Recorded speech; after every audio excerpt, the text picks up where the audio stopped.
Hi guys, spaghetti at saka gulay. Spaghetti with gulay tayo ngayon. Yan ang ating spaghetti at lalagain muna ito.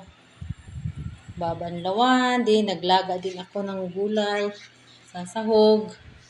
Ito, gigisa ko na yung mga sangkap. Merong carrots, sibuyas dahon at saka nilagyan ko ng gatas pampalasa. Yan lang ang aking spaghetti gulay.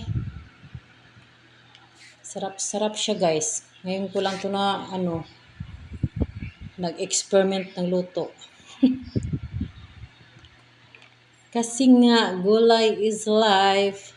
Ayan. Yan guys, titikman na natin yung spaghetti with gulay. Yummy, yum, yum.